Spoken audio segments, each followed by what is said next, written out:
সদর্থক এবং নঙর্থক দিক আমি পড়াচ্ছিলাম। প্রথমে নঙর্থক দিকটা তিনটে পার্টে আলোচনা হবে। একটা হচ্ছে প্রত্যক্ষই জ্ঞান নয়, মানে শুধুমাত্র প্রত্যক্ষ জ্ঞান এরকম নয়। আবার কি না, জ্ঞান ও সত্য বিশ্বাস সমার্থক নয়, মানে জ্ঞান এবং সত্য বিশ্বাসের মধ্যে পার্থক্য আছে, এক নয়। আর একটা হচ্ছে জ্ঞান মতামত বা বিশ্বাস নয়, তার থেকে আলাদা। তাহলে জ্ঞান যেটা, সেটা শুধুমাত্র প্রত্যক্ষও নয়, জ্ঞান সত্য বিশ্বাসও নয়, জ্ঞান বিশ্বাসও নয়। জ্ঞান এবং সত্য বিশ্বাসের মধ্যে পার্থক্য আছে। তো শুধুমাত্র প্রত্যক্ষকেই যদি আমরা জ্ঞান বলি, তাহলে আমাদের অনেক বিষয়ে সমস্যা দেখা দেবে।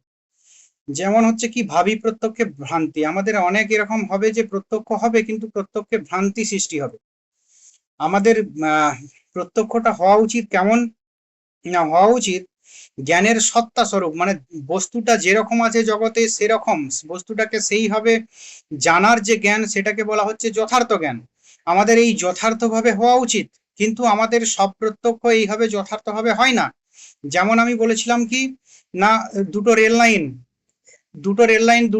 লাইনের দুটো পাত কিন্তু একটার থেকে আরেকটা এক সমান দূরত্বেই থাকে, যত দূরই যাক না কেন।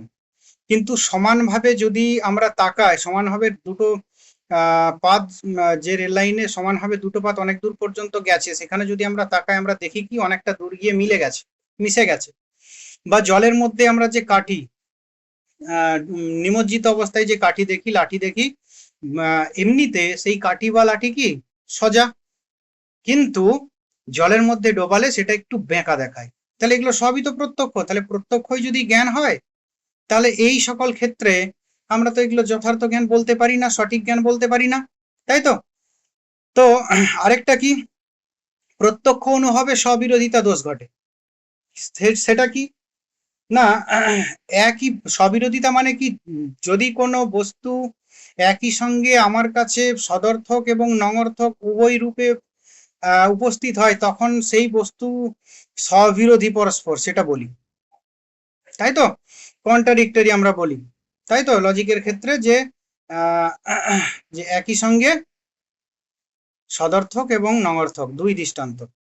তো এই স্ববিরোধিতা কি করে ঘটে না, একই বস্তু, আমার এই বস্তুটা ধরো একটা বোতল আমার কাছে আছে, এটা কি বড় দেখাচ্ছে, আবার এটাকে দূরে নিয়ে যাই ছোট দেখাচ্ছে, তাহলে বস্তুটা তো একটাই, কাছে থাকলে বড়, দূরে থাকলে ছোট, আলোতে একরকম অন্ধকারে একরকম কেন হবে?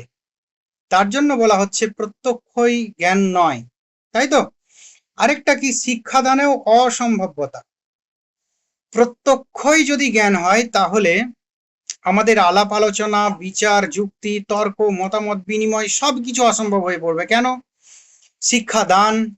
কেন না, এই ক্ষেত্রে প্রত্যক্ষই জ্ঞান যদি হয়, তাহলে সবারই তো প্রত্যক্ষ হয়েছে সেই বিষয় সম্পর্কে, সবারই যে প্রত্যক্ষ হয়েছে, সবারই জ্ঞান হয়েছে, সবারই সমান জ্ঞান হয়েছে, তাহলে আর তাদের মধ্যে যুক্তি, তর্ক, বিবাদ, তার ছাত্র শিক্ষক মানে শিখা, এই ব্যাপারগুলো আসবে না, এই ব্যাপারগুলো অসম্ভব হয়ে পড়বে, মূল্যহীন হয়ে পড়বে।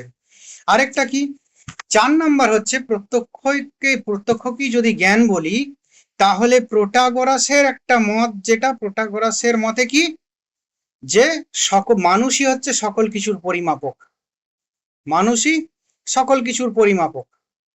অর্থাৎ মানুষের প্রত্যক্ষ অনুভবে বিষয় যেভাবে অনুভূত হয়, সেটাই হলো বিষয়ের আসল রূপ। এটা যদি আমরা বলি যে মানুষই সবকিছুর পরিমাপক, এবং মানুষের কাছে কোনো বস্তু যেভাবে উপস্থিত হয়, সেটাই বস্তুর আসল রূপ, প্রোটাগরাসকে অনুসরণ করে, এরকম যদি আমরা বলি, তাহলে প্রোটাগরাসের মতকেও যদি কেউ মিথ্যা বলে দেয়, তাহলে কি বলতেই পারে, এই মতটা কারোর কাছে সত্য বলে মনে হবে, কারোর কাছে মিথ্যা বলে মনে হবে। তাহলে এই মতটাকে যদি কেউ মিথ্যা বলে দেয়, সেটাই হলো প্রোটাগরাসের এই সূত্রটির স্বরূপ। বুঝতে পেরেছো? তাহলে মানুষের কি বলছে, মানুষই হচ্ছে সমস্ত কিছুর পরিমাপক। মানুষ যেভাবে কোনো কিছুকে দেখে, কোনো বস্তুকে দেখে, সেইটি বস্তুর আসল স্বরূপ। তাহলে প্রোটাগরাসের মতটিকে মানুষ ভুল রূপে দেখছে, সেটাও তো হতে পারে প্রত্যক্ষই যদি জ্ঞান হয়, তাহলে প্রোটাগরাসের মতটি ভুল প্রমাণিত হবে।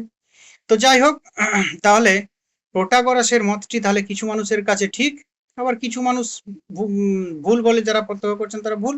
তাহলে এটাও কি স্ববিরোধী? তাহলে প্রত্যক্ষই জ্ঞান নয়, এটা প্রত্যক্ষই জ্ঞান নয়, সেটা দেখালেন তিনি। এরপর কি, জ্ঞান এবং সত্য বিশ্বাস সমার্থক নয়। জ্ঞান যেটা, সেটা আর সত্য বিশ্বাস এটা সমার্থক নয়, দুটোর মধ্যে পার্থক্য আছে, তাই তো? আমি প্রথমেই বলেছিলাম প্লেটো কিন্তু কোনো সদর্থক বলো নামার্থক বলো কোনোটাতেই জ্ঞানের সংজ্ঞা দিয়ে বিশ্লেষণ করেন। তিনি জ্ঞান কি এবং জ্ঞান কি নয় সেগুলোই তিনি উদাহরণ দিয়ে বুঝিয়েছেন মাত্র, এবং লাস্টে তার থেকে একটা সিদ্ধান্ত করা হয়েছে যে জ্ঞান হলো এইটা, যে সত্য এবং অভ্রান্ত বিষয়। যাই হোক, আমরা প্রথম যেটা প্রত্যক্ষই জ্ঞান নয় সেটা আমরা আলোচনা করলাম। এরপর আমাদের কি, জ্ঞান ও সত্য বিশ্বাস সমার্থক নয়। প্লেটো তার কোন গ্রন্থে থিয়েটিডাস নামক ডায়ালগে জ্ঞান ও সত্য বিশ্বাস সমার্থক এই লক্ষণটি বিচার করেছেন, মানে এটা কি জ্ঞান ও সত্য বিশ্বাস সমার্থক কি সমার্থক নয় সেটা দেখিয়েছেন। তো এই লক্ষণটি যে কথা বলে তা হলো, কোনো বিশ্বাস যদি সত্য হয় তাহলে তাকে জ্ঞান বলা যাবে, কোনো বিশ্বাস যদি সত্য হয় তাহলে তাকে জ্ঞান বলা যাবে। তো বলা বাহুল্য প্লেটো এই লক্ষণ বর্ণনা করেছেন, আর তা করতে গিয়ে তিনি সত্য বিশ্বাস ও মিথ্যা বিশ্বাসের মধ্যে পার্থক্য করেছেন। এই যে যে কোনো বিশ্বাস যদি সত্য হয় তাহলে জ্ঞান বলা যাবে, এই আলোচনা প্রসঙ্গে তিনি বলেছেন কি, যে জ্ঞান এবং সত্য বিশ্বাস সমার্থক কি সমার্থক নয়, আলোচনা প্রসঙ্গে তিনি আলোচনা করেছেন যে এই লক্ষণটি মূল কথা হলো কি, যদি কোনো বিশ্বাস সত্য হয় তাহলে তাকে জ্ঞান বলা যাবে, এবং এই প্রসঙ্গে তিনি সত্য বিশ্বাস এবং মিথ্যা বিশ্বাসের মধ্যে পার্থক্য করেছেন। তো এখানে সত্য বানান ভুল আছে, আর একটা প্রোটাগরাসের ওখানে দেখো স্বরূপ, আবার হচ্ছে যে আরেকটা কি ভুল আছে দেখলাম। তো মনোবিজ্ঞানের দিক থেকে সত্য বিশ্বাস ও মিথ্যা বিশ্বাসের মধ্যে কোনো পার্থক্য নেই, এদের মধ্যে যে পার্থক্য আছে তা বিষয়ের দিক থেকে। সত্য বিশ্বাস এবং মিথ্যা বিশ্বাস এই দুটো বিশ্বাসের মধ্যে পার্থক্য কিসের দিক থেকে?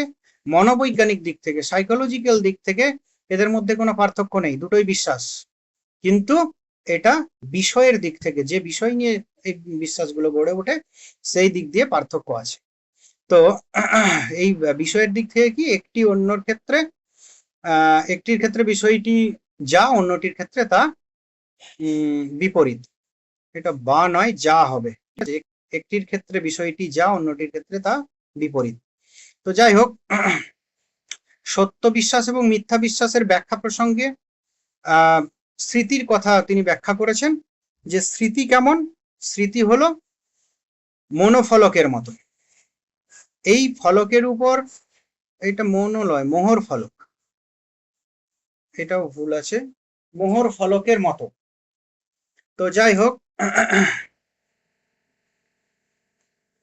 মোহর ফলক সেটা কি, সেটাও এখানে বলা হবে, যে স্মৃতি হলো মোহর ফলকের মতো, এই ফলকের উপর, ফলক মানে একটা প্রসারিত একটা বস্তু, মোহর ফলক, মোহর কি দিয়ে গঠিত হয়, সোনার দিয়ে, মোহর যে ফলক একটা সোনার কোন একটা বস্তু, সেটা হচ্ছে মোহর ফলক।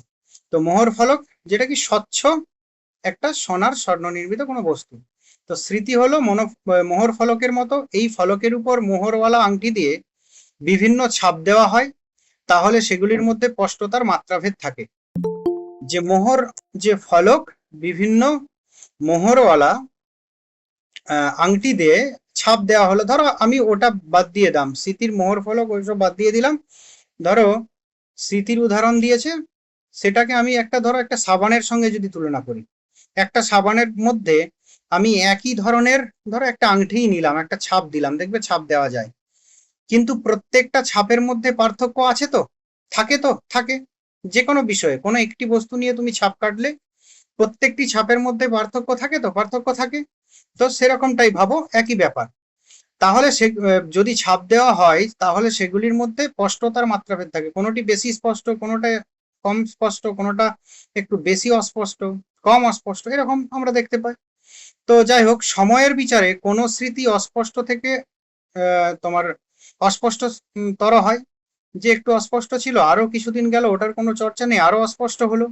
এখন কোনো ব্যক্তি যদি অন্য ব্যক্তিকে প্রত্যক্ষ করে প্রত্যক্ষ করে তাহলে সে তার স্মৃতির ফলকে থাকা ছাপের সঙ্গে তাকে যুক্ত করার চেষ্টা করে এবং সে যে অবধারণ গঠন করবে তা বিশ্বাস করবে গঠন করবে বা বিশ্বাস করবে তা মিথ্যা হবে। স্মৃতির সঙ্গে প্রত্যক্ষের গোলমাল হলে মিথ্যা বিশ্বাস তৈরি হয়। তো যাই হোক, এটা হচ্ছে মিথ্যা বিশ্বাস। মিথ্যা বিশ্বাস কেমন, এরপর আমি সোজা ভাষায় বলি। এখানে স্মৃতির কথা বলা হলো যে স্মৃতিতে আমাদের কি হয়, আগের থেকে একটার পর একটা স্মৃতি জমে এবং দিনের যত দিন যায় আমাদের স্মৃতিটা কিন্তু আমাদের অস্পষ্ট থেকে অস্পষ্ট তর হয়। এই ছাপটা মোহরওয়ালা আংটি দিয়ে মোহর ফলকের মধ্যে যে আংটি, এইসব এটা এরকম ভাবো যে আমাদের কি অনবরত আমাদের স্মৃতিতে কোনো না কোনো কিছু আমাদের ছাপ পড়ছে, যেটা আমরা এই অভিজ্ঞতা লাভ করছি সবই আস্তে আস্তে স্মৃতিতে চলে যাচ্ছে এবং এটা অনেক দিনের মানে অনেক দিন হয়ে গেলে আমাদের এক একটা স্মৃতি কি হয়, আস্তে আস্তে অস্পষ্ট হয়ে যায়। আর যত কাছের দিকের স্মৃতিগুলো হয়, যত কাছের দিকের অভিজ্ঞতা ভিত্তিক স্মৃতি, যেগুলো জাস্ট অভিজ্ঞতা লাভ হলো, সেগুলো কি স্পষ্টতর হয়। তাহলে স্পষ্টতরে আস্তে আস্তে আমাদের ধরো 10 বছর আগে কোনো একটা পার্টিকুলার বিষয়ের স্মৃতি, হুট করে আমি ধরো 10 বছর আগে কলেজে প্রথম দিন কি কালারের পেন নিয়ে গেছিলাম, একটা টাইম কিন্তু সেটা মনে ছিল, কি ড্রেস পরেছিলাম একটা টাইম সেটা কিন্তু স্পষ্টতর ছিল, কিন্তু এখন অস্পষ্ট হয়ে গেছে। তো এরকম প্রত্যেকটা স্মৃতি কিন্তু সময়ের বিচারে আস্তে আস্তে আস্তে স্পষ্ট থেকে অস্পষ্ট তর হয়ে যায় এবং আমাদের এই স্মৃতি পুরো বিভাজন করলে এখন দেখো বর্তমানে আমাদের যে অভিজ্ঞতাগুলো লাভ হয়েছে জাস্ট সেই স্মৃতিগুলো একদম দগদগে স্মৃতি, খুব স্পষ্ট স্মৃতি, এবং তার থেকে সময়ের বিচারে যত পিছনের দিকে যাবে তত কিন্তু অস্পষ্ট অস্পষ্ট অস্পষ্ট। তো যাই হোক, লাস্টে দেখো বলেছে যে এখন কোনো ব্যক্তি যদি অন্য ব্যক্তিকে প্রত্যক্ষ করে তাহলে সে তার স্মৃতির ফলকে থাকা ছাপের সঙ্গে তাকে যুক্ত করবার চেষ্টা করবে। ধরো 10 বছর আগে কাউকে দেখেছিলে, মানে কারোর সঙ্গে পরিচয় ছিল, এবারে তাকে তুমি প্রত্যক্ষ করলে, তাই তো, যে এই তুমি এটা মনে রাখো, কি বলে, এই সেই দেবদত্ত, আমাদের অতীত পরিচিতি বোধ, এটা ঠিক আছে, কিন্তু হঠাৎ করে তুমি একটা অজানা লোককে দেখলে, অজানা লোককে দেখলে কিন্তু সেই লোকটা দেখতে আবার হয়তো তোমার স্মৃতিতে থাকা কোন একটা ব্যক্তির মতো, তখন তোমার মধ্যে কি তৈরি হবে, যদি এরকম হয় যে এই ব্যক্তিটা সেই ব্যক্তি, পূর্বে দৃষ্ট ব্যক্তি, তখন তোমার বিশ্বাসটা কি হবে, বিশ্বাসটা হবে মিথ্যা বিশ্বাস। আর যদি অতীত অভিজ্ঞতার সঙ্গে মিলে যায় তখন সেটা হবে সত্য বিশ্বাস। বোঝা গেল সত্য বিশ্বাস আর মিথ্যা বিশ্বাস। এরপর দেখো এই সত্য বিশ্বাসের আর একটা উদাহরণ, যে প্লেটো সত্য বিশ্বাসের একটি উদাহরণ দিয়েছেন।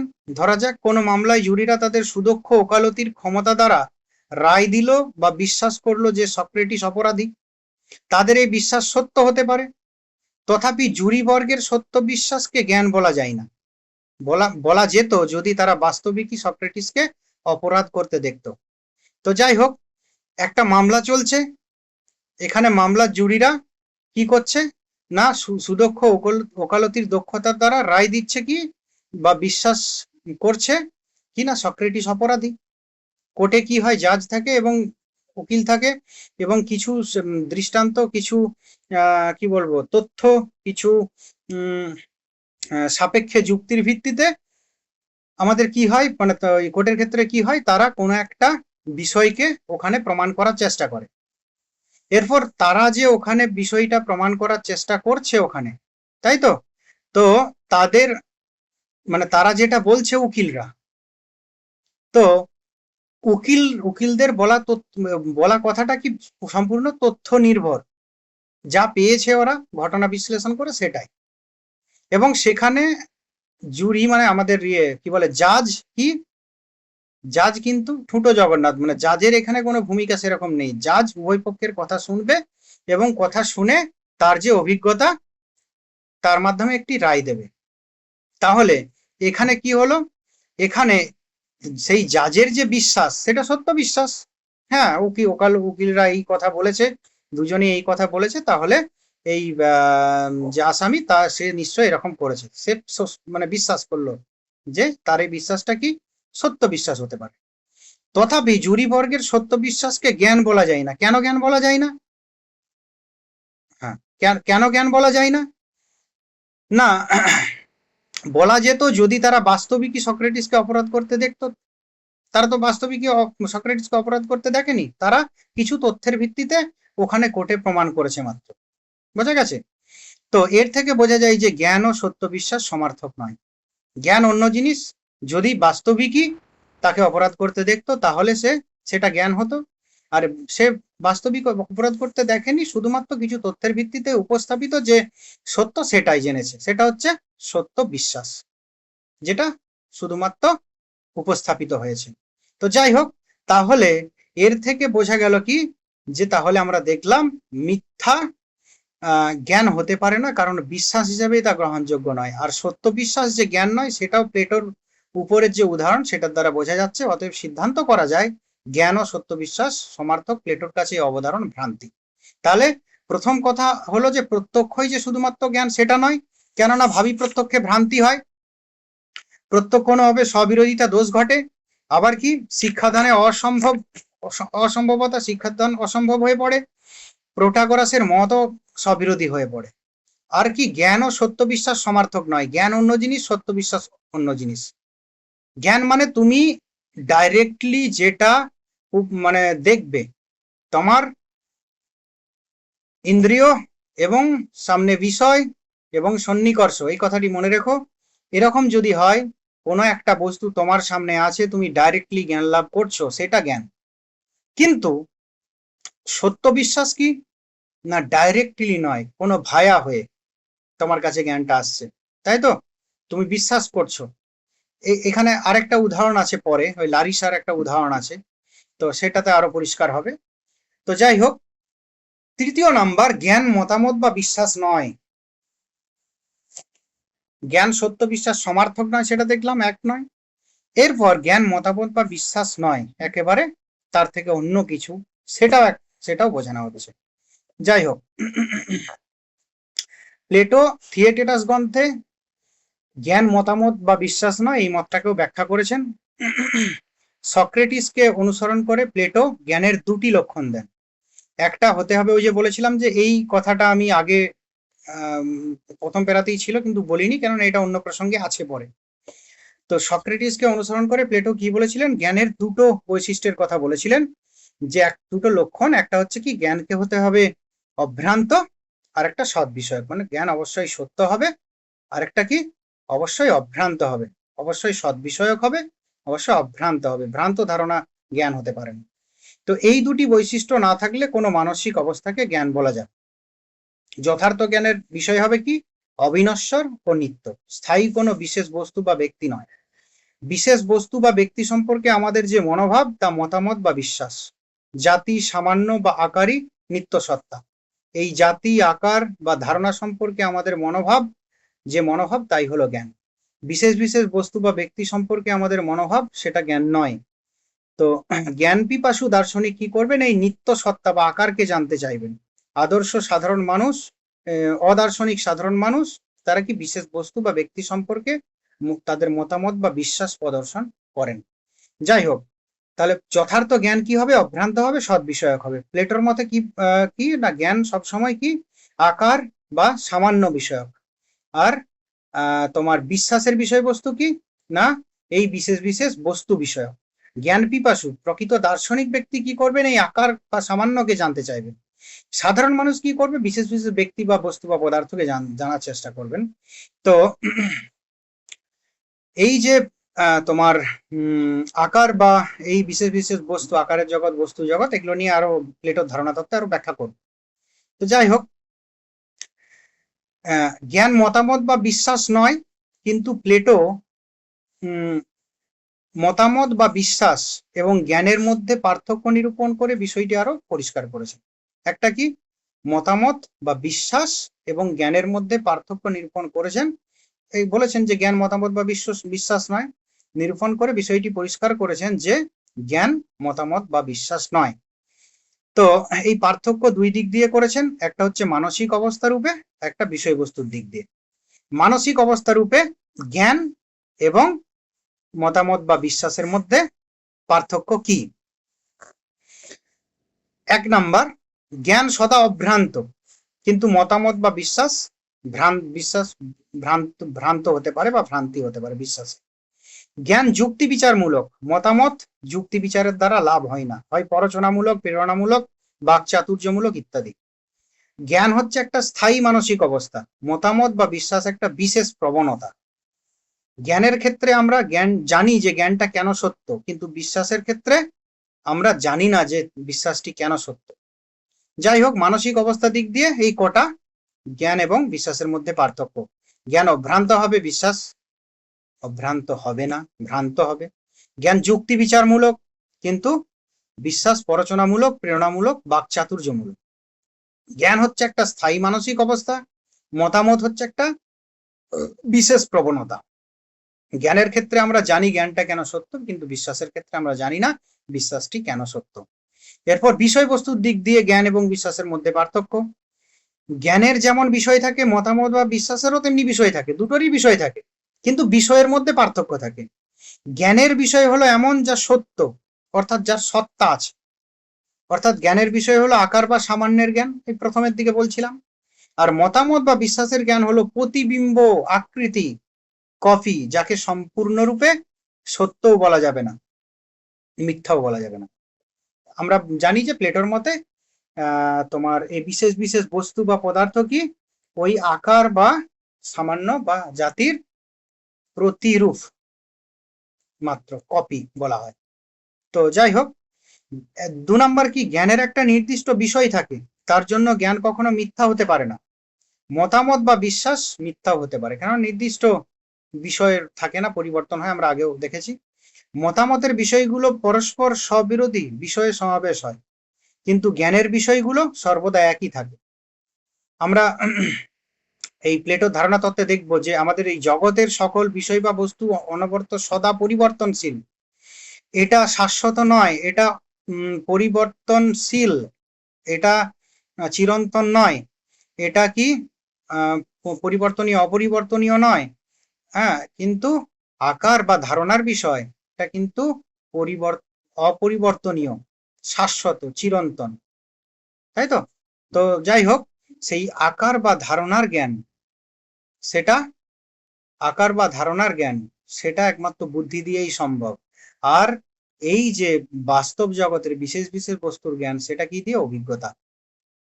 তো যাই হোক, আমরা মানসিক অবস্থার দিক দিয়ে এবং বিষয়বস্তুর দিক দিয়ে, দুদিক দিয়ে জ্ঞান এবং মতামত বিশ্বাসের পার্থক্য জানলাম। জ্ঞান এবং বিশ্বাসের মধ্যে মানে প্রচুর পার্থক্য বর্তমান, সেটা আমরা জানলাম। তাহলে এই নঙর্থক দিক, তিনটে দিক, একটা প্রত্যক্ষ জ্ঞান নয়, আর একটা জ্ঞান ও সত্য বিশ্বাস সমার্থক নয়, আর জ্ঞান ও বিশ্বাস, জ্ঞান মতামত বা বিশ্বাস নয়। এই তিনটে বিষয় আলোচিত হলো। নঙর্থক দিক দিয়ে আমরা দেখলাম যে জ্ঞান কি নয় সেই দিক দিয়ে। এরপর আমরা দেখব জ্ঞান কি। জ্ঞান কি বলেছিলাম প্রথমে, জ্ঞান কি নয় এবং জ্ঞান কি উদাহরণের সাহায্যে, প্রত্যেকটি দেখো উদাহরণের সাহায্যে বলেছে। এবং বিস্তারিত কোনো সংজ্ঞা টঙ্গাতে প্লেটো কিন্তু জানি। যাই হোক, এরপর প্লেটো জ্ঞানতত্ত্বের সদর্থক দিকের আলোচনা, প্লেটোর যে জ্ঞানতত্ত্বের সদর্থক দিক তার আলোচনা হবে। এবং সেখানে তিনি কোন কোন গ্রন্থে বলেছেন যে রিপাবলিক এবং মেনো, এই দুটি গ্রন্থে তিনি কি করেছেন না প্লেটো তার জ্ঞানতত্ত্বের সদর্থক দিকটা ব্যক্ত করেছেন রিপাবলিক এবং মেনো গ্রন্থে। এবং মেনো গ্রন্থে তিনি জ্ঞান ও বিশ্বাসের মধ্যে পার্থক্য সাধারণ দৃষ্টিভঙ্গিতে আলোচনা করেছেন। আর রিপাবলিক গ্রন্থে তিনি কি করেছেন না এই যে কেভ ডিভাইডেড লাইন এর মাধ্যমে তিনি একেবারে জ্ঞানতত্ত্ব প্রতিষ্ঠা করেছেন। যাই হোক, এরপর রিপাবলিক গ্রন্থে যে এটা জান হয়েছে জ্ঞান ও বিশ্বাসের মধ্যে পার্থক্য করেছেন, সেটা কিভাবে করেছেন না সাধারণ দৃষ্টিভঙ্গিতে আলোচনার দৃষ্টিভঙ্গির মাধ্যমে আলোচনা করে তিনি পার্থক্যটা করেছেন। ওই যে বলেছিলাম যে একটা উদাহরণ আছে, লারিসা। তো ধরো, জ্ঞান ও বিশ্বাসের মধ্যে পার্থক্যটা আমরা বুঝতে পারবো যে জ্ঞান কি আসলে। বলা হয়েছে যে লারিসা নামক স্থানে যাবার পথ দিয়ে সে গিয়েছে, তার লারিসা নামক স্থানে যাবার জ্ঞান আছে, কিন্তু সে যদি অন্য কাউকে লারিসা যাবার কথাটি সম্পর্কে নির্ভুল বিবরণ দেয়, তাহলে সে লারিসা যাবার পথটি সম্পর্কে আচ্ছা, এখানে বাক্যটা কি ভুল আছে?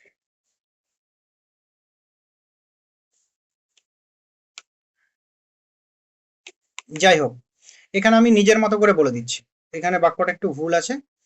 তো যাই হোক, কেউ ধরো লারিসা নামক কোনো একটা জায়গা সে নিজে গিয়েছে এবং তার সেই জায়গা সম্পর্কে ভালো জ্ঞান আছে, সেই জ্ঞানটা সে অন্য কারোর কাছে নির্ভুলভাবে ব্যক্ত করেছে যে লারিসা নামক স্থানটা এইভাবে যেতে হয় এবং ওখানের জায়গাটা এরকম এরকম বর্ণনা দিয়েছে।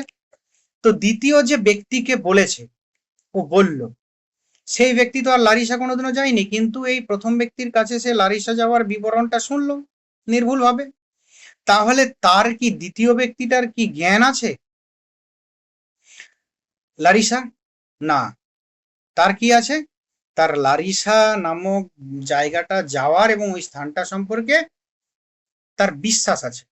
আর প্রথম যে ব্যক্তি লারিসা গিয়েছিল তার হচ্ছে জ্ঞান আছে। ওই যে বলেছিলাম, জ্ঞান লাভ কি করে করবে সে?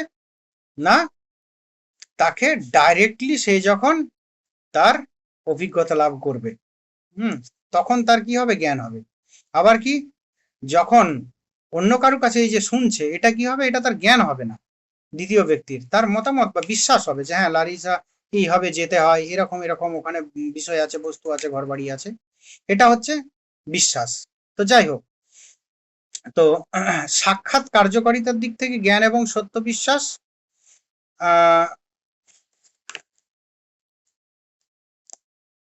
সদৃশ্য, এটা হবে সদৃশ্য। সাক্ষাৎ সাক্ষাৎ কার্যকারিতার দিক থেকে জ্ঞান এবং সত্য বিশ্বাস সদৃশ্য, কিন্তু মনোবৈজ্ঞানিক দিক থেকে পৃথক। অথচ আমরা সাধারণ মানুষ মনে করি যে জ্ঞান ও বিশ্বাস নিবিড় সম্পর্কযুক্ত। এটা হবে নিবিড়, নিবিড় সম্পর্কযুক্ত। এই এরকমই ছোটখাটো কিছু ইয়েগুলো আছে, স্পেলিং মিস্টেক গুলো আছে বইটাতে, তাছাড়া কিছু সেরকম ভুল পাবে না।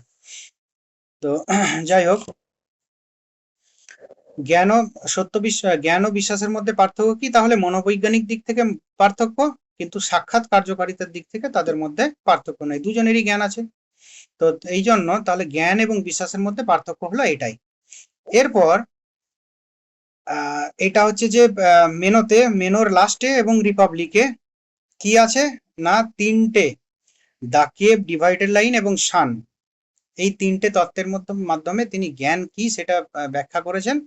এবং সেই প্রসঙ্গে একটা উদাহরণ আমরা সবাই জানি, যে প্লেটো বলছেন যে ধরা যাক একটা গুহা আছে, সেই গুহার সামনে কি আছে? আগুন গুহাতে কিছুজন বন্দি জন্ম থেকেই আছে, জন্ম থেকে গুহার বাইরে কোনোদিনও বেরোয়নি। তার সামনে আগুন আছে এবং আগুনের পাশেই একটা উঁচু রাস্তা আছে, সেখানে মানুষ, পশু পাখি সবাই হাঁটাচলা করে, যাতায়াত করে।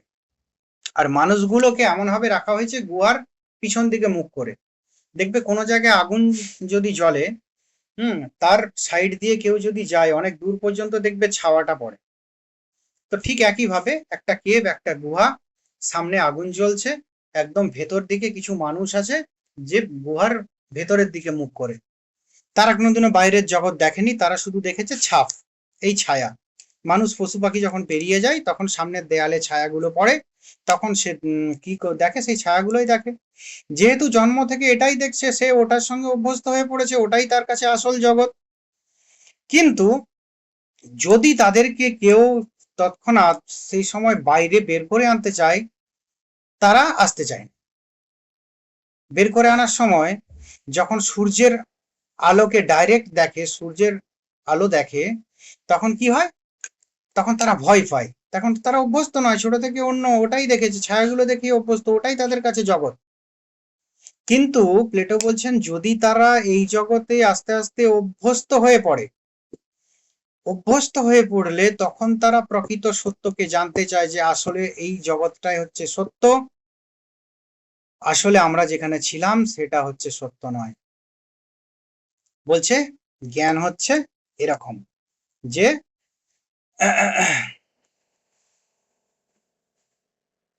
এখানে প্লেটো সক্রেটিসের কথাই বলেছেন বলে মনে হয়। সক্রেটিস অজ্ঞ লোকেদের সত্য কথা বলতে গিয়ে প্রাণ দিয়েছিলেন। প্লেটোর মতে যারা রাষ্ট্র পরিচালনা করবেন তাদের জন্য এই শিক্ষা সর্বাপেক্ষা বেশি প্রয়োজন। রাষ্ট্র পরিচালকেরা যদি শিক্ষা লাভ না করেন তবে তারা ঠিকভাবে রাষ্ট্র পরিচালনা করতে পারবেন না। যিনি সমস্ত আদর্শের উচ্চ কল্যাণের জ্ঞান লাভ করে প্রাজ্ঞ হয়েছেন তিনি সার্থক শাসক হতে পারেন। তাই প্লেটো বলেছেন প্রকৃত দার্শনিকই হবেন রাষ্ট্রের যথার্থ পরিচালক। উপরের আলোচনা থেকে স্পষ্টই বোঝা যায় যে প্লেটোর রাষ্ট্রের কল্যাণ তথা ব্যক্তির কল্যাণের জন্যই জ্ঞানের উপর গুরুত্ব দিয়েছিলেন। তো যাই হোক, প্লেটো কি বলছেন যে যখন ওই ব্যক্তিগুলি অভ্যস্ত হয়ে পড়বে, প্রকৃত জ্ঞান তাদের মধ্যে প্রকাশ পাবে, তখন তারা বুঝতে পারবে যে আমরা যে জগতে ছিলাম সেটা আসলে ঠিক নয়, এই বর্তমান জগৎটাই হচ্ছে আসল জগৎ। ঠিক একইভাবে বলছে আমাদের যারা রাষ্ট্র পরিচালনা করবেন প্লেটোর মতে তাদেরকে অবশ্যই হওয়া উচিত প্রকৃত দার্শনিক, প্রকৃত জ্ঞানী ব্যক্তি। প্রকৃত দার্শনিকরাই রাষ্ট্র পরিচালনা করতে সক্ষম, কেননা জ্ঞানী ব্যক্তি তার মতে কি, যিনি যথার্থ ভাবে জগৎকে জেনেছেন, মানে জগতের আসল স্বরূপটা জেনেছেন। আসল স্বরূপ মানে কি প্লেটোর মতে, যিনি আকার বা সামান্যের জ্ঞান লাভ করেছেন। তো সেই সেই তিনি হলেন দার্শনিক। এবং এই দার্শনিকই রাষ্ট্র পরিচালনা করবেন, কেননা তিনি যথার্থভাবে জেনেছেন। যারা গুহাতে বন্দী, তারা যথার্থভাবে জগৎকে জানতে পারেননি। তারা জেনেছেন কি, জগতের ছায়া, জগতের বিশেষ বস্তু, বিশেষ বিশেষ ব্যক্তি বা বস্তুর প্রতিলিপি বা অনুলিপি তারা দেখেছেন। এই অনুলিপি বা প্রতিলিপির জ্ঞান সত্য নয়, সত্য হচ্ছে কি এই আকার বা সামান্যের ধারণা বা জ্ঞান। যাই হোক, তাহলে দেখো আবার প্রথম থেকে জাস্ট মূল কথা, প্লেটোর জ্ঞান তত্ত্বের দুটি দিক, একটা সদর্থক দিক, একটা নঙর্থক দিক। নঙর্থক দিকে দেখাচ্ছেন জ্ঞান কি নয়, প্রত্যক্ষই জ্ঞান নয়, শুধুমাত্র ইন্দ্রিয় বিষয় সন্নিকর্ষ হবে প্রত্যক্ষ হবে জ্ঞান হয়ে যাবে, সেটাই যথার্থ প্রকৃত জ্ঞান, সেটা নয়। কেননা আমার প্রত্যক্ষের ক্ষেত্রেও অনেক সমস্যা দেখা দেয়। দ্বিতীয় হচ্ছে জ্ঞান এবং সত্য বিশ্বাস সমার্থক নয়, সেখানে আমরা সত্য এবং মিথ্যা বিশ্বাসের মধ্যে পার্থক্য। প্রথম ক্ষেত্রে কি, প্রথম ক্ষেত্রে আমরা দেখালাম যে মিথ্যা বিশ্বাস কেমন, যে পুরো পরিচিতি বোধ, আমার মধ্যে প্রচুর স্মৃতি আছে, কিন্তু আমাদের মধ্যে তো ভুল হতে পারে। যে আমরা ধরো কোনো একজন এরকম হয়, দেখবে বাসে ট্রেনে ট্রামে এরকম হয়, একজন ব্যক্তিকে দেখে ভাবি একে পরিচিত ব্যক্তি, আমাদের স্মৃতির সঙ্গে তাকে মেলাতে পারছি না, কিন্তু মনে হচ্ছে যে একে কোথাও দেখেছি। এটা হচ্ছে মিথ্যা বিশ্বাস। সত্য বিশ্বাস কোনটা, না সত্য বিশ্বাস যদি আমরা মিলাতে পারি সেটা হচ্ছে সত্য বিশ্বাস, তার সঙ্গে জ্ঞানের পার্থক্যও আছে, প্রকৃত জ্ঞানের। তো যাই হোক, সেই সত্য বিশ্বাস এবং কি প্রকৃত জ্ঞান তার পার্থক্য আছে। আরেকটা দিক দিয়েও তিনি সত্য বিশ্বাস দেখিয়েছেন, যে ওই সব থেকে ভালো উদাহরণ এটা কোর্ট। কোর্টে যেটা হয়, সবার সত্য বিশ্বাসী জন্মায়, হ্যাঁ এই তো এই তথ্য প্রমাণের ভিত্তিতে এই ব্যাপার হয়েছে, এই দোষী সাব্যস্ত হল। কিন্তু সেই যে তোমার জাজ, সে তো আর গিয়ে দেখেনি সে আসলে কাজটা করেছে না করেনি, না তাকে চাপিয়ে দেওয়া হচ্ছে। যদি হতো তাহলে তখন তার জ্ঞান হতো প্রকৃত, কিন্তু এখানে তার সত্য বিশ্বাস আছে তথাপি জ্ঞান নেই। যাই হোক, জ্ঞান মতামত বিশ্বাস নয়, মতামত বিশ্বাস নয়। তাহলে জ্ঞান এবং মতামত বা বিশ্বাসের কি আছে, পার্থক্য আছে। একটা হচ্ছে মানসিক অবস্থার দিক দিয়ে, বিষয়বস্তু দুদিক দিয়ে তাদের পার্থক্য আছে। এরপর জ্ঞানের সদর্থক দিক, মেনো এবং রিপাবলিক গ্রন্থে তিনি দেখাচ্ছেন কি, একটা দিক দিয়ে দেখাচ্ছেন যে জ্ঞান ও বিশ্বাসের মধ্যে পার্থক্য, সাধারণ দৃষ্টিভঙ্গির দিক দিয়ে তিনি একটা বাস্তব উদাহরণের দিক দিয়ে আলোচনা করছেন। যেমন হতে পারে কেউ কোনো স্থানে গিয়েছে, তার কি জ্ঞান আছে সেটা সম্পর্কে, কিন্তু এমন হতে পারে সেই বস্তুটা, ধরো আমরা কোথাও ঘুরতে গেলাম, আমরা কোনো বন্ধুর সঙ্গে আলোচনা করলাম এই জায়গাটা এরকম এরকম এইভাবে যেতে হয়, তারও সেই জায়গাটা সম্পর্কে মোটামুটি একটা সামগ্রিক ধারণা হলো, এরকম এরকম যেতে হয়, এই বাস বা ট্রেন ফেয়ার, এখানে এখানে এই হোটেল, এরকম একটা হয় আমাদের অনবরত, এখানে এই ধরনের জায়গা আছে, এখান থেকে এখানে যেতে হবে, ওখান থেকে এখানে যেতে হবে। এটা কিন্তু জ্ঞান নয়, এটা হচ্ছে বিশ্বাস। এরপর তিনি সর্বোচ্চ যে উদাহরণ, ডিভাইডেড লাইন, কেভ বা সান। তো এখানে সব থেকে ভালো উদাহরণ যেটা কেভের উদাহরণ, সেটাই বলেছি, যে এরকম প্রত্যেকটি ক্ষেত্রে ডিভাইড লাইনের মাধ্যমে তিনি দেখিয়েছেন কোনটা উচ্চমানের জ্ঞান, কোনটা নিম্নমানের জ্ঞান, কোনটা মধ্যমানের জ্ঞান। এখানে তিনি ডাইরেক্ট একটা ডিভাইড লাইনের মাধ্যমে যে আকার বা সামান্য জ্ঞান সেটা উচ্চমানের, তার মধ্যে দুটো ভাগ করেছেন, একটা গাণিতিক জ্যামিতিক জ্ঞান এবং উচ্চমানের, তারও উচ্চমানের কিছু জ্ঞান আছে। হ্যাঁ, একেবারে পরম কল্যাণের ধারণা, সেটা আরো উচ্চমানের। আর নিচের দিকের জ্ঞান আছে যে একেবারে আমাদের বিশেষ বিশেষ ব্যক্তি বস্তু ইত্যাদির জ্ঞান। এবং তারপর তাদের মধ্যে তাদের যে কমন ক্যারেক্টার সেই নিয়ে যে জ্ঞান হয়, যে পদার্থের জ্ঞান, দ্রব্যের জ্ঞান, এই সবগুলো। তো যাই হোক, 4টে ডিভাইডেড লাইন। আর ওইটা একটু জটিল হবে, কিন্তু কেভেরটা সবচেয়ে সুবিধে, যে আমাদের মানে বিশ্বাস এবং আমাদের জ্ঞানের মধ্যে পার্থক্যটা সহজে বোঝানো যায়।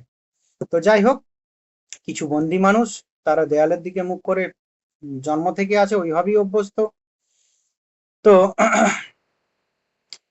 তারা সারা জীবন ছায়া, অনুলিপি বা প্রতিলিপি দেখেই অভ্যস্ত হয়েছে জগতের বস্তুর। সেগুলোকেও সেই ছায়া বা অনুলিপি, প্রতিলিপি, নকলগুলোকেই তারা সত্য বলে মনে করে, সেটাই তাদের কাছে বাস্তব জগৎ। কিন্তু যখন তাদেরকে কেউ বের করতে চায়, তখনও তারা তাদের উপর হয়তো আক্রমণ করে বসে।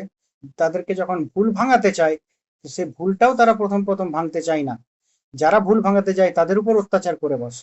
কিন্তু যদি কেউ জোর করে তাদেরকে গুহা থেকে বের করে, তখন কি আস্তে আস্তে যখন সে পৃথিবী, প্রথমে সে ভয় পায় সূর্যের আলো দেখে, মানে প্রকৃত জ্ঞান তারা বিশ্বাস করতে চায় না। তারা আশ্চর্য হয়ে যায়। পরবর্তী ক্ষেত্রে যখন যখন তারা অভ্যস্ত হয়ে পড়ে আস্তে আস্তে, তখন তারা বুঝতে পারে আসলে আমরা যে জায়গায় ছিলাম বা আগে আমরা যেটা জানতাম সেটা জ্ঞান নয়, সেটা ভুল, সেটা মতামত বা বিশ্বাসের জগৎ, কিন্তু প্রকৃত জগৎ এটা। তো যাই হোক, এই হলো প্লেটোর জ্ঞান তত্ত্বের ধারণা। তো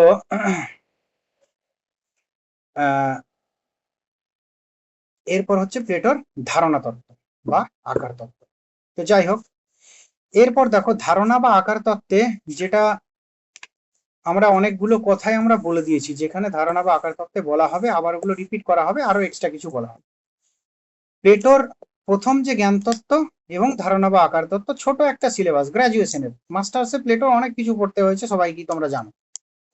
তো প্লেটোর ধারণা তত্ত্ব বা আকার তত্ত্ব, এটা হচ্ছে তার চিন্তার, সমগ্র চিন্তার মূল, মানে মূলে ছিল বা মূল তত্ত্ব বলা যেতে পারে।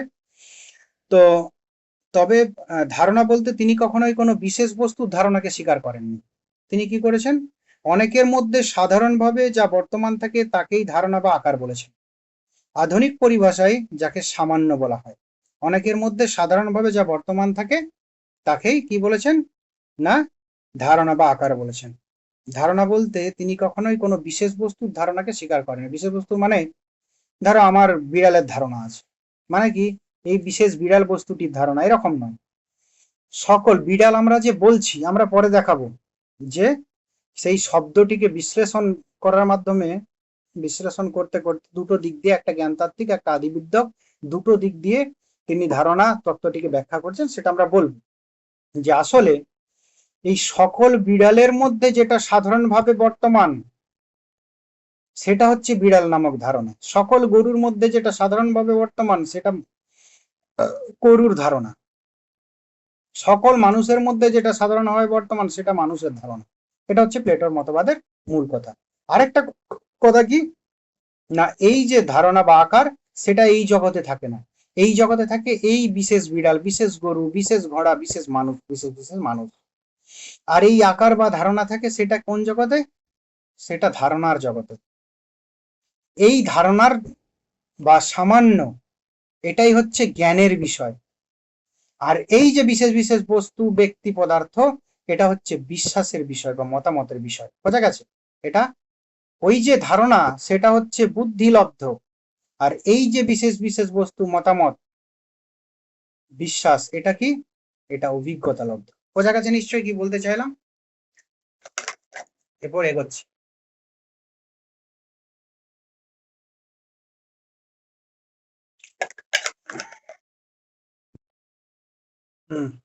আর একটু আছে, আজকে একটু দেরি হলো, তো যাই হোক, রেকর্ডিংটা শুনে নেবে যারা যারা নেই। তো যাই হোক, ধারণা, প্লেটোর ধারণা বা আকারবাদ প্রসঙ্গে, মানে ধারবাদ প্রসঙ্গে দুটো অংশ পায়, একটা হচ্ছে যৌক্তিক অংশ, আর একটা হচ্ছে আধিবিদ্যক অংশ। যৌক্তিক অংশে প্লেটো জাতিবাচক শব্দের অর্থ বিশ্লেষণ করে আকার বা ধারণার অস্তিত্ব প্রতিপাদন করেন। কি করেন? যৌক্তিক অংশ একটা, আরেকটা কি, একটা আধিবিদ্যক, একটা এপিস্টেমোলজিক্যাল দিক, একটা মেটাফিজিক্যাল দিক। তো যৌক্তিক অংশে কি করেন না, প্লেটো জাতিবাচক শব্দের অর্থ বিশ্লেষণ করে আকার বা ধারণার অস্তিত্ব প্রতিপাদন করেন। এখানে তিনি বলেন যে আমাদের ভাষার অন্তর্গত বাক্যগুলোতে কেবল বিশিষ্ট নামবাচক শব্দ ব্যবহৃত হয় না, সেই সঙ্গে জাতিবাচক শব্দ ব্যবহৃত হয়। আমাদের যে ভাষা, সেই ভাষাতে শুধুমাত্র বিশিষ্ট নামবাচক শব্দ, যে হ্যাঁ আমরা একটা শব্দ বললাম একটা বিশেষ কোনো বস্তুকে বোঝালো, এরকম নয়। এখানে জাতিবাচক শব্দ ব্যবহৃত হয়। যখন আমরা যেমন মানুষ, কুকুর, বিড়াল, যেটা একটু আগে বোঝাচ্ছিলাম সেটাই, জাস্ট এখানে ভাষাতে, যে অথবা সম্বন্ধ সূচক শব্দ, সাদৃশ্য, আগে, পরে ইত্যাদি, এগুলো কি, এগুলো জাতিবাচক শব্দ, অর্থহীন নয়। এগুলো সব জাতিবাচক শব্দ, এগুলো অর্থহীন শব্দ নয়। কেমন জাতিবাচক? যে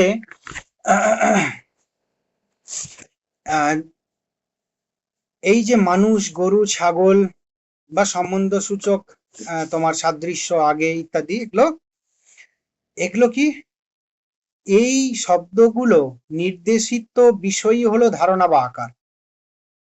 যে মানুষের ক্ষেত্রে যেমন মনুষ্যত্ব, টেবিলের ক্ষেত্রে যেমন টেবিলত্ব, এগুলো হচ্ছে কি ধারণা বা আকার। এই যে মানুষ, টেবিল ইত্যাদি শব্দগুলো ব্যবহার করি, এর দ্বারা কিন্তু বিশেষ কোনো মানুষকে বোঝায় না। এই সকল মানুষের মধ্যে সাধারণভাবে উপস্থিত যা সেটা, অর্থাৎ মানুষ সামান্য বা মানুষের ধারণা, সেটাকে বোঝানো হয়। আর আদিবিদ্যক অংশে প্লেটো কি করেছেন? আদিবিদ্যক অংশে আকারের স্বরূপের উল্লেখ করেছেন। এই আকারটা কেমন? বলছি প্লেটোর মতে ধারণা একটি নয়, অনেক। এদের প্রত্যেকটি হলো স্বক্ষেত্রে আদর্শ ধারণা। প্রত্যেকটি ধারণা অনন্য, স্বয়ংসম্পূর্ণ, স্বনির্ভর সত্তা, অপরিণামী, স্বয়ংসৎ, ইন্দ্রিয়াতীত, বুদ্ধিগ্রাহ্য এবং সম্ভবত ঈশ্বর সৃষ্ট। কিন্তু ইন্দ্রিয়গ্রাহ্য জগতের প্রতিটি বস্তুও আদর্শ ধারণার আংশিক প্রকাশ, অনুলিপি বা প্রতিলিপি মাত্র। এই বিশেষ বিশেষ ধারণাগুলো, বিশেষ বিশেষ বিশেষ বিশেষ বস্তু বা ব্যক্তি, এগুলো কি নশ্বর, এগুলো শাশ্বত নয়, এগুলো হচ্ছে যে উৎপত্তি বিনাশশীল। কিন্তু ধারণা উৎপত্তি বিনাশশীল নয়, এগুলো শাশ্বত, চিরন্তন। এটা বিশেষ বিশেষ বস্তুগুলো পরনির্ভর, কিন্তু আকার কি, স্বনির্ভর। বিশেষ বিশেষ বস্তুগুলো স্বয়ং সম্পূর্ণ নয়, কিন্তু আকার স্বয়ং সম্পূর্ণ। বিশেষ বিশেষ ব্যক্তি বা বস্তুর মৃত্যু বা ধ্বংস হতে পারে, কিন্তু আকার বা সামান্য ধ্বংস হয় না। আমার অনেক মানুষ জন্মেছে, মরেছে, এখনো অনেক মানুষ জন্মাচ্ছে, মরছে, আমরা আছি, আমরাও মরে যাব, অনেক মানুষ পরেও জন্মাবে, কিন্তু মনুষ্যত্ব আকারের তাতে কিছু যায় আসে না। তার জন্যই বলা হচ্ছে এই বিশেষ বিশেষ বস্তু যে জগৎ, এটা পরিবর্তনশীল, কিন্তু আকার বা সামান্যের জগৎ এটা শাশ্বত, পরিবর্তনশীল নয়, অপরিবর্তনীয়। বোঝা গেল? তো যাই হোক, এই যে বিশেষ বিশেষ বস্তুর জগৎ, সেই সম্পর্কে আমাদের কি হয়, বিশ্বাস জন্মে, বিশ্বাস থাকে, বিশ্বাসের মাধ্যমে লব্ধ। আর কি, আমাদের ধারণা বা আকারের জগৎ, এটা কি, এটা জ্ঞানের জগৎ, আর এটা বিশ্বাসের জগৎ। আর এই যে বিশেষ বিশেষ বস্তু বা ব্যক্তির জগৎ, এটা হচ্ছে অভিজ্ঞতা লব্ধ। আর ধারণা বা আকারের জগৎ, ওটা কি, বুদ্ধিলব্ধ। বোঝা গেল পার্থক্যটা? এইটা আদিবিদ্যক অংশে দেখানো হয়েছে। আদিবিদ্যক অংশে স্বরূপটা দেখানো হয়েছে, দুটো স্বরূপ। আর শুধু জ্ঞানতাত্ত্বিক অংশে কি, সেই ধারণা, এই কোনো শব্দের অর্থ বিশ্লেষণের মাধ্যমে ধারণা বা আকারের স্বরূপ দেখানো হয়েছে। যাই হোক, এরপর যেটা হলো, তাহলে প্লেটোর মতে আরেকটা কথা মনে রাখা দরকার, যে তাহলে আকারের তো তিনি আলাদা, কি বলে, তিনি আলাদা একটা জগৎ তিনি স্বীকার করেছেন। তো এই পরম গুড, পরম ভালো, এরকম একটা কথা আছে প্লেটোর মতে। সেটা হচ্ছে, তিনি বলেন যে এই মঙ্গল, পরম মঙ্গল, পরম মঙ্গলের একটা ধারণা আছে, যে সেটা, সেই পরম মঙ্গল হচ্ছে সমস্ত আকারের মধ্যে একেবারে উচ্চতম। আকারগুলোর মধ্যে যদি আমরা গ্রেডেশন করি, একেবারে উচ্চতম আকার যদি হয়, সেটা হচ্ছে পরম মঙ্গল। এরকম প্রশ্ন আসতে পারে নেটে, এগুলো এই ধরনের কোশ্চেন ছিল, সেই জন্য বললাম। এরপর অ্যারিস্টটলের গিয়ে অ্যারিস্টটলের সঙ্গে ট্যালি করে দুটো বলে দেব, তাহলে আরো সুবিধা হবে। এই আকার প্রসঙ্গেও অ্যারিস্টটলের সঙ্গে এর মতভেদ আছে, সেটাও বলা হবে পরের অ্যারিস্টটলের ক্লাসে। তো যাই হোক, তো এই হলো প্লেটোর আকার বা ধারণা তত্ত্ব। এই প্রসঙ্গে কিছু বৈশিষ্ট্য করে দেওয়া হয়েছে, কিছু বৈশিষ্ট্য আছে। সেগুলো বলছি যে প্লেটো তার দর্শনে ধারণা বলতে আকার বা সামান্যকে বুঝিয়েছেন, এটা আমরা বুঝেছি, যা জ্ঞানের বিষয়, অর্থাৎ জ্ঞানের বিষয় বলতে তিনি ধারণা বা আকার সামান্যকে নির্দেশ করেছেন। ধারণাগুলি স্বয়ং সত্য হয়, নিজের অস্তিত্বের জন্য কারোর উপর নির্ভরশীল নয়, এগুলো সব বললাম এখানে। কিন্তু বিশেষ বিশেষ বস্তুগুলি তাদের অস্তিত্বের জন্য সামান্যের উপর নির্ভরশীল, পরনির্ভরশীল। প্লেটো তার দর্শনের ধারণা শব্দটি দ্বারা ব্যক্তি বিশেষকে না চিহ্নিত করে সামান্যকে চিহ্নিত করেছেন। যেমন মানুষের ধারণা বলতে মানুষের সামান্য ধারণা মনুষ্যত্বকে চিহ্নিত করেছেন। প্লেটোর দর্শনের ধারণা হলো বস্তুর মধ্যে ঐক্য স্থাপনকারী একটি সূত্র বিশেষ, ওই যে বললাম সকলের মধ্যে সাধারণভাবে অবস্থিত। ধারণা সামান্য বা ধারণা সকল বিশেষ বিশেষ বস্তুর মধ্যে সাধারণভাবে অবস্থিত। একটি জাতির সকল সদস্যের বিনাশ ঘটলেও ওই জাতির ধারণা বা সামান্যের কখনোই বিনাশ ঘটবে না। জাতির ধারণা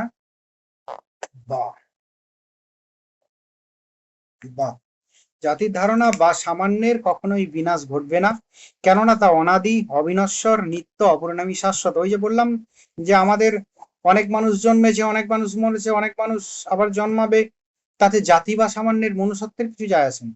সে আগেও ছিল, এখনো আছে, ভবিষ্যতেও থাকবে, চিরন্তন। ধারণা স্তর স্বরূপ ধর্ম হয় তা অতীন্দ্রিয়, এটি কেবলমাত্র প্রজ্ঞার দ্বারাই উপলব্ধিযোগ্য। ইন্দ্রিয় গ্রাহ্যের বিশেষ বস্তুগুলিতে নানা দোষ লক্ষ্য করা যায়, কিন্তু ধারণাগুলি স্ব বিষয়ে সম্পূর্ণভাবে ত্রুটিহীন, আর এই ত্রুটিহীনতাই তার সত্তা প্রদান করে। মানে এগুলো ত্রুটিযুক্ত পরিবর্তনশীল বিশেষ বিশেষ বস্তুর জগৎ, সেটা তো বলা হয়েছে, কিন্তু ধারণার জগৎ ত্রুটি বিযুক্ত, পরিবর্তনশীল নয়, শাশ্বত, একই, অপরিবর্তনীয়। ধারণার বিষয়গত সত্তা থাকলেও জাগতিক বস্তুর মতো ধারণা বিশেষ কোনো দেশে অথবা কালে থাকে না। এটা মা নয়, যা দেশে অবস্থান করে তা প্রত্যক্ষ গ্রাহ্য, ধারণা প্রত্যক্ষ গ্রাহ্য নয়, তা অদৈশিক। যা কালে অবস্থান করে তা পরিবর্তনশীল, ধারণা অপরিণামী, তাই অলিক।